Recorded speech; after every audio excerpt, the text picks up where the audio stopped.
Good morning, guys. I hope you're doing well. Sun is shining this morning. Hope you ate breakfast, a healthy breakfast. Anyway, so the title of this post is money the root of all evil? And basically, I'm going to talk about money. You know, the paper stuff that we use every day to buy our essentials and non-essentials, our wants and our needs, you know, things of that nature. Money. So 1 Timothy 6:10 speaks about this very topic. It states, "For the love of money is the root of all evil, which while some coveted after, they have erred from the faith and pierced themselves through with many sorrows." So what does this mean? Coveted means to greatly desire something to a fault. And erred means to wander or deviate from. So basically this verse is saying,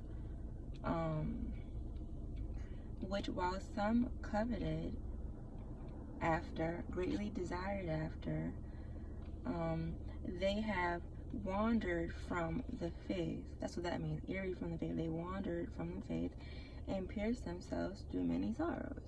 So I wrote everything down. My interpretation of this is that the more you have a great desire for money, the further away you are from God, because your focus is no longer on Him. So after all, He is the one that created the tree that was cut down to print the paper money. I have to go to the bathroom. But anyway, I'm almost finished. There's some stories I'm going to tell, so stay tuned. Yeah, so I'm going to start now. So I was sitting in the car one day. It was during the summer, and I was actually on the same street as the beach. Anyway, there were two young black guys driving up and down the street having the time of their lives.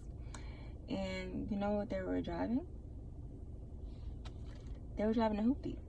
So this car had pieces of the bumper missing, and it didn't really look like it could go a very long distance. But they didn't care. They were just grateful to just be experiencing driving in a car. Like, they were just happy to have a car. They were just happy to be driving, period. And another story number 2. I remember when I drove a hoopty and I was at a red light next to another car, and in the other car there were 2 younger women around the same age as me, and you know what they did?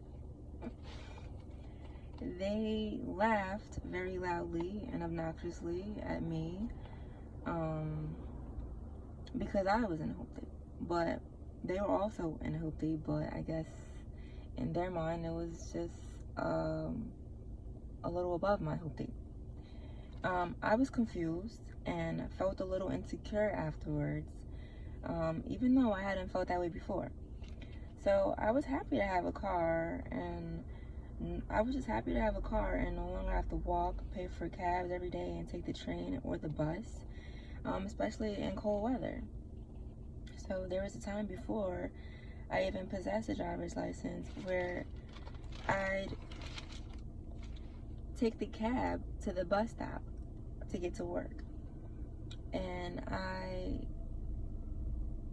just be standing at the bus stop watching every car drive by with this envious look on my face.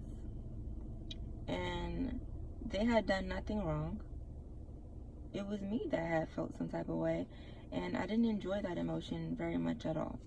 So I took it upon myself to look within. I said, "Self, okay,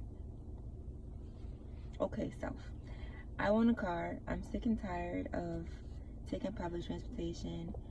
And then I did my research on driving schools near me, and I started taking lessons to get my permit. I did fail the first time, but I didn't quit. I took the driving test again, and I passed. So I guess the moral of the story is to be determined to succeed, and you will get what you desire. Okay. This is the last story.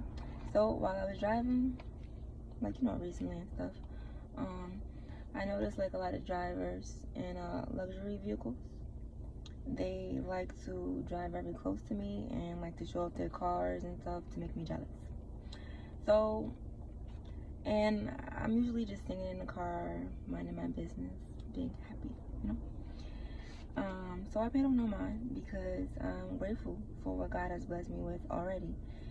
Like those two young men driving back and forth in their hoop. So they can't seem to understand how I'm happier than them and I appear to have less. Well, it is simply because I have found peace in having a relationship with God. Alright guys, have a great day. God bless.